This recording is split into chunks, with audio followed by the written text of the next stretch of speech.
नमस्कार विद्यार्थियों। आचार्य रामचंद्र शुक्ल द्वारा रचित निबंध का सारांश प्रीवियस वीडियो में हमने पढ़ा है। आप मेरे वीडियोस पर जाकर देख सकते हैं।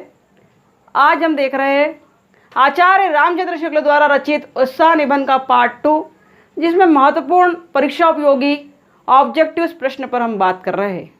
आपके सामने है बोर्ड पर पहला प्रश्न, उत्साह किस प्रकार का निबंध है? किस प्रकार का निबंध है उत्साह? उत्साह भावमूलक या मनोविकारात्मक निबंध है। कैसा है? भावमूलक है, मनोविकारात्मक निबंध है, जिसमें मन के विभिन्न प्रकारों पर चर्चा की गई है। दूसरे नंबर का ऑब्जेक्टिव पूछा जा सकता है, उत्साह निबंध के निबंधकार कौन हैं? जरूर याद रखना है, भूलना नहीं है। आचार्य रामचंद्र शुक्ल जी ने उत्साह निबंध को लिखा है। तीसरा प्रश्न आपके सामने है, उत्साह निबंध शुक्ल जी के किस ग्रंथ में शामिल है? उत्साह निबंध शुक्ल जी के किस ग्रंथ में शामिल है? हमारा उत्तर होगा चिंतामणि भाग 1। देखेंगे स्टूडेंट्स, हम लिख रहे हैं यहाँ पर चिंतामणि भाग 1 में संकलित है। दूसरा ऑब्जेक्टिव का उत्तर आप जानते हैं, इसलिए हमने नहीं लिखा था, लिख लेते हैं फिर भी। आचार्य रामचंद्र शुक्ल उत्साह निबंध के लेखक है, निबंधकार है, नहीं भूलना है। अगला ऑब्जेक्टिव आपके सामने है स्टूडेंट्स, उत्साह गद्य की कौन सी विधा है? कौन सी विधा है? 4 ऑब्जेक्टिव दे दिए जाएंगे। गद्य विधा है, पद्य विधा है, उपन्यास है या निबंध है। उत्साह गद्य की विधा तो है ही, देखिए, लेकिन निबंध विधा के अंतर्गत यह आता है। उत्साह गद्य की निबंध विधा है। कौन सी विधा है? निबंध। देख सकते हैं ऑब्जेक्टिव्स को। अगला महत्वपूर्ण ऑब्जेक्टिव आपके सामने है, आचार्य रामचंद्र शुक्ल जी का निबंध चिंतामणि निबंध संग्रह, जिसमें विभिन्न प्रकार के निबंधों का संग्रह किया गया है, इसलिए उसे निबंध संग्रह कहा गया है। चिंतामणि सर्वप्रथम किस नाम से प्रकाशित हुआ? पहला निबंध संग्रह उनका था चिंतामणि भाग 1, जो किस नाम से प्रकाशित हुआ? तो हमारा उत्तर होगा विचार विधि। किस नाम से प्रकाशित हुआ? विचार विधि। देखेंगे आप, उत्तर है हमारा स्टूडेंट्स विचार विधि। चिंतामणि भाग 1 विचार विधि के नाम से प्रकाशित हुआ था। भूलना नहीं है, याद रखना है। अगला प्रश्न आपके सामने है, लेखक ने उत्साह किसे कहा है? लेखक ने उत्साह किसे कहा है? तो लेखक ने उत्साह साहसपूर्ण आनंद की अनुभूति को कहा है। हमारा उत्तर होगा साहसपूर्ण आनंद की अनुभूति। अर्थात पूर्व में भी बात की थी हमने कि उत्साह में साहस और आनंद का होना अनिवार्य है। यहाँ पर साहस देख रहे हैं, यहाँ पर आनंद देख रहे हैं। साहसपूर्ण आनंद की अनुभूति ही उत्साह है कि साहस तो हो, साथ में आनंद की अनुभूति भी हो। साहस तो आपने कर लिया किसी बात का, परंतु आनंद की अनुभूति नहीं है तो वो उत्साह की श्रेणी में शामिल नहीं होगा। आगे हम बात कर रहे हैं, शुक्ल जी द्वारा रचित ग्रंथ चिंतामणि को कुल कितने भागों में बांटा गया है? तो शुक्ल जी द्वारा रचित ग्रंथ चिंतामणि को कुल 4 भागों में बांटा गया है। हमारा उत्तर होगा 4 भाग। उनके जो 4 भाग थे वो 4 भाग है, चिंतामणि भाग 1, चिंतामणि भाग 2, चिंतामणि भाग 3 और चिंतामणि भाग 4। इन चारों भागों पर भी आप चाहेंगे तो ज़रूर हम चर्चा करेंगे, हो सकता है डीप में प्रश्न पूछ ले। आगे देखते हैं, उत्साह नामक निबंध की भाषा शैली कैसी है? क्या उत्तर होगा आपका? भाषा शैली कैसी है दे देगा। अवधि है, ब्रज है, खड़ी बोली है और ब्रज है, या उपरोक्त में से तीनों नहीं है। कोई भी प्रश्न पूछ ले, कैसे भी पूछ ले, तो आपको देना है उत्साह नामक निबंध की भाषा शैली खड़ी बोली है, खड़ी भाषा है, खड़ी भाषा। यह हमारा उत्तर होगा विद्यार्थियों। अगला 9 नंबर का प्रश्न आपका है आपके सामने, शुक्ल जी के पिता हिंदी के क्या कहलाते हैं? शुक्ल जी के पिता हिंदी के 4 ऑब्जेक्टिव दे देगा। उपासक थे, विरोधी थे, आराधक थे, भक्त थे। आपको लिखना है शुक्ल जी के पिता विरोधी थे हिंदी के, वो हिंदी का विरोध करते थे, हिंदी से उन्हें अत्यधिक लगाव या स्नेह नहीं था, उसके विरोध के पक्ष में वो हुआ करते थे। अगला प्रश्न है आपके सामने, वाग्वीर किसे कहते हैं? वाग्वीर किसे कहते हैं? तो जो वाग्वीर की संज्ञा है वो खूब लंबी चौड़ी बातें करने वाला व्यक्ति वाग्वीर कहलाता है। हमारा उत्तर होगा खूब, मतलब अत्यधिक लंबी चौड़ी बातें करने वाला व्यक्ति। लिख लेंगे आप लोग, लंबी चौड़ी बातें करने वाला व्यक्ति वाग्वीर कहलाता है। ये 10 महत्वपूर्ण ऑब्जेक्टिव्स को देखा है। आइए अगले और भी महत्वपूर्ण प्रश्नों को हम देखते हैं। उसके पहले आप लोग इसे नोट डाउन कर लीजिए, फिर हम आगे बढ़ते हैं विद्यार्थियों।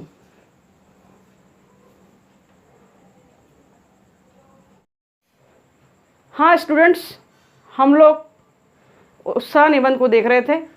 ऑब्जेक्टिव्स प्रश्नों की 20 श्रृंखला पूर्ण हो चुकी है। 21 नंबर का क्वेश्चन आपके सामने है। चिंतामणि भाग 1 का संकलन किसने किया था? चिंतामणि भाग 1 का संकलन आचार्य रामचंद्र शुक्ल जी द्वारा किया गया था। उत्तर देखेंगे आप, उत्तर है आचार्य रामचंद्र जी शुक्ल ने चिंतामणि निबंध का संग्रह किया था, संकलन किया था। आचार्य रामचंद्र शुक्ल हमारा उत्तर होगा। अगला प्रश्न आपके सामने है, इसका प्रकाशन वर्ष क्या है? इसका अर्थात यहाँ पर हम बात कर रहे हैं चिंतामणि निबंध संग्रह है, इसका प्रकाशन वर्ष कौन सा है पूछा जाता है। तो हमारा उत्तर होगा इसका प्रकाशन वर्ष 1939 है। 1939 में चिंतामणि का प्रकाशन किया गया था। आगे हम बात करते हैं अगले ऑब्जेक्टिव के रूप में, चिंतामणि भाग 1 में कितने निबंध शामिल है? तो विद्यार्थियों ऑब्जेक्टिव में दिया जाएगा 18, 50, 20, 400, 17, जो भी ऑब्जेक्टिव दिए जाएंगे आपको उत्तर लिखना है। इसमें 17 निबंध श्रृंखलाएँ शामिल है। टोटल 17 निबंध शुक्ल जी ने चिंतामणि भाग 1 में लिखे हैं। आगे बात करते हैं शुक्ल जी को किस कृति के कारण निबंधकार के रूप में ख्याति मिली है? शुक्ल जी को किस कृति के कारण, उनकी कौन सी रचना के कारण उन्हें निबंधकार के रूप में ख्याति मिली है? एक प्रश्न ये भी पूछा गया है कि आचार्य रामचंद्र शुक्ल जी कहलाते हैं उपन्यासकार, निबंधकार और गद्यकार, पद्यकार। आपको उत्तर में लिखना निबंधकार है, और जिस निबंध के रूप में उन्हें ख्याति मिली थी वो है चिंतामणि। चिंतामणि में उन्हें ख्याति मिली थी। उत्तर हमारा होगा चिंतामणि।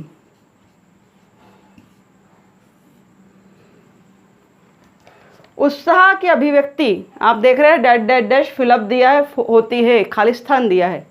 कभी कभी ऑब्जेक्टिव प्रश्नों को खालिस्तान के रूप में पूछ सकता है या इन्हीं को ऑब्जेक्टिव के रूप में ले लेगा। उत्साह की अभिव्यक्ति होती है उद्योग की तत्परता से, खेलने से, राजनीति से इत्यादि। 4 प्रकार के ऑब्जेक्टिव रहेंगे। लेकिन जब अभिव्यक्ति की बात की जाएगी विद्यार्थियों तो आपको उत्तर लिखना है उद्योग की तत्परता से। खालिस्तान में आएगा उद्योग की तत्परता से। उत्साह की अभिव्यक्ति होती है उद्योग की तत्परता से। यहाँ उद्योग से तात्पर्य क्रिया से है, कार्य करने से है, कार्य की ओर तीव्रता से अग्रसर होने से है। आगे बात करते हैं उत्साह के कितने भेद हैं? हमारा उत्तर होगा उत्साह के टोटल 3 भेद है। चाहे हम साहित्य मीमांसकों के अनुसार बात करें या सिंपल भी बात करें तो उत्साह के 3 भेद है। उत्साह के 3 भेद युद्धवीर, दानवीर और दयावीर हम पढ़ चुके हैं और उसको डिटेल में समझ चुके हैं। जिन लोगों ने नहीं समझा है प्रीवियस वीडियो में जाकर वो देख सकते हैं। तो 3 भेद है जो कि हमने भेद किए थे कार्य के अनुसार। लेकिन अगर बात करें कि साहित्य मीमांसकों ने कितने भेद किए तो उन्होंने भी 3 ही भेद किए, लेकिन डिवाइडेशन अलग अलग है, वो भी समझाया गया है प्रीवियस वीडियो में, प्लीज़ देख सकते हैं आप लोग। अगला प्रश्न आपके सामने है, साहसपूर्ण आनंद के उमंग का क्या नाम है? साहसपूर्ण आनंद, साहस भी हो और आनंद भी हो तो उसका नाम आग बंद करके लिखना है उत्साह। साहसपूर्ण आनंद की उमंग का नाम उत्साह है।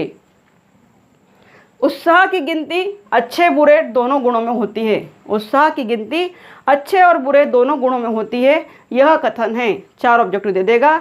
सही है, सत्य है, असत्य है, आंशिक सत्य है, आंशिक असत्य है। हमारा उत्तर होगा कि उत्साह की गिनती अच्छे बुरे और दोनों गुणों में होती है, यह कथन सत्य है। हमारा उत्तर होगा यह कथन सत्य है। हमारा उत्तर होगा उत्साह। हमारा उत्तर होगा उद्योग की तत्परता। हमारा उत्तर होगा चिंतामणि निबंध। ये उत्तरों पर टिक मार्क दिए गए, देखेंगे भली भांति समझेंगे। अगला प्रश्न है, दुख के वर्ग में जो स्थान भय का है, दुख के वर्ग में जो स्थान भय का है वही आनंद के वर्ग में किसका है? वही आनंद के वर्ग में उत्साह का है। दुख का हमें जिस तरह भय होता है उसी तरह आनंद के वर्ग में हमें उत्साह होता है। भय नहीं होता, उत्साह होता है कि अरे यार आनंद मिलने वाला है, खुशी मिलने वाली है, अचानक कोई समाचार मिलने वाला है, तो आनंद के वर्ग में उत्साह है। हमारा उत्तर होगा उत्साह। 4 ऑब्जेक्टिव दिए जाएंगे कि दुख के वर्ग में जो स्थान भय का है वही आनंद के वर्ग में किसका है? साहस का है, उमंग का है, आनंद का है, प्रीति का है। उत्तर लगाएंगे आनंद का है। कोई भी 4 ऑब्जेक्टिव हो, लेकिन 1 वर्ड में अगर आपने याद कर लिया है तो करेक्ट आंसर आप लगाकर आएंगे। अगला प्रश्न है, कर्म में आनंद अनुभव करने वालों का नाम क्या है? कर्म में आनंद अनुभव करने वालों को नाम कर्मण्य है, क्योंकि वो कर्मण्य कहलाते हैं, कर्म करने के अधिकारी कहलाते हैं। तो ये और 10 ऑब्जेक्टिव्स को आपने देखा है, इसे विद्यार्थियों नोट डाउन कर लीजिए, समझ लीजिए। आगे और भी ऑब्जेक्टिव्स को देखते हैं, इंपॉर्टेंट ऑब्जेक्टिव्स को कवर करेंगे। फटाफट नोट डाउन करिए, आपके लिए बहुत उपयोगी है।